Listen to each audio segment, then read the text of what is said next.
Hey friends, I wanted to show you these really sweet little leaves and flowers that I created. They have such a nice feel to them, almost like a real leaf with a bit of, oh gosh, I don't even know the feeling. I would want to say felt, material-like, but they're really cool. And I made a green one here.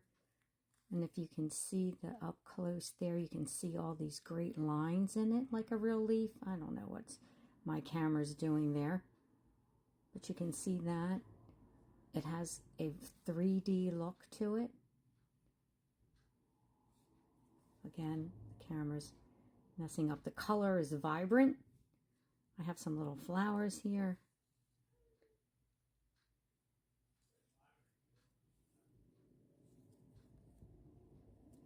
These are just some die cuts that I had, so I, created these, painted them up. And a lot of people use a technique with paper towels or napkins, but I use something else that I wanted to share with you, and I will get started in doing that. Some of these I kind of broke apart by accident, but you can get the gist of it. Anyway, I'll take you through and show you how I make them. Surprisingly, what I use is a dry wipe. I actually have some Huggies wipes that have gone completely dry because I buy these actually to clean my area, to wipe off my glass board and things like that. And sometimes I forget about them. They're in the drawer. They completely dry out. And instead of reactivating them with water, I decided to try to make something fun and useful with them. So I'll walk you through my process. First, I work in a double layer. So I just folded my piece of BB wipe in half, and it is completely dry.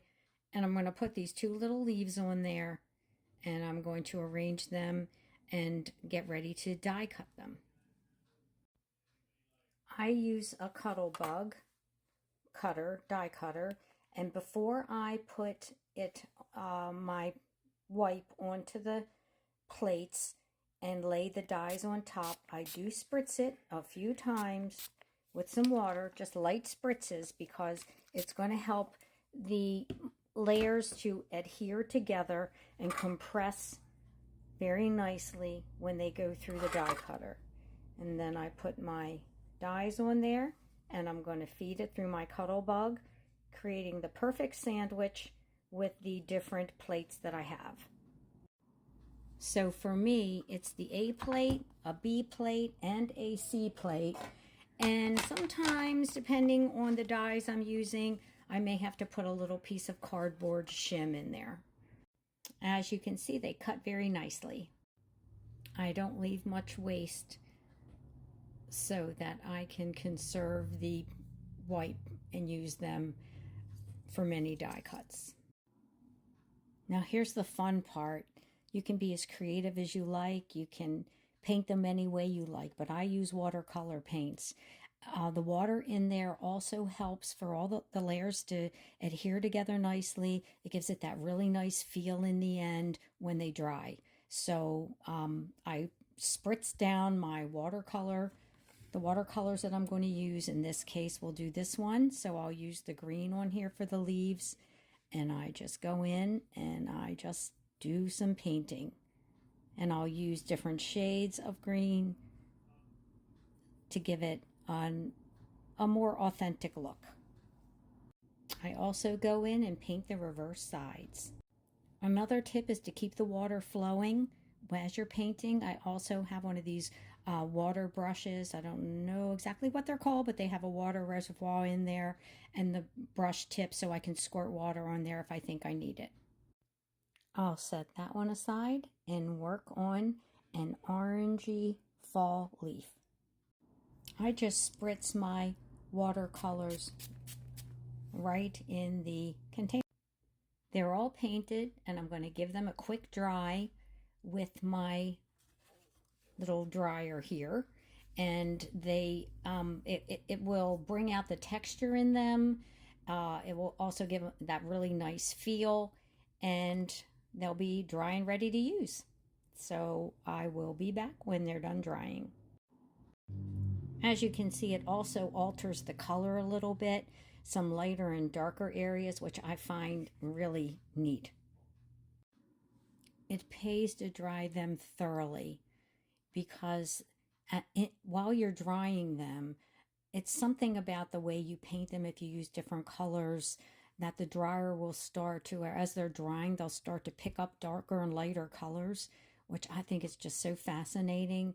And as well, you want to be able to use them, and so you certainly can't use them in their moistened form.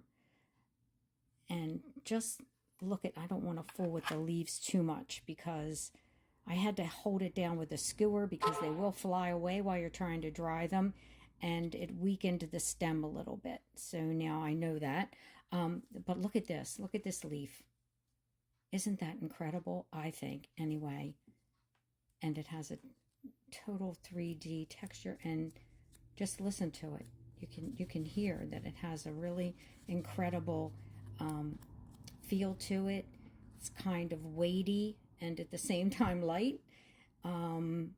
It's just great, and I can't wait to use them in my crafting projects. I hope that you'll try it. If you have any questions, please feel free to reach out to me. And as always, thank you so much for viewing.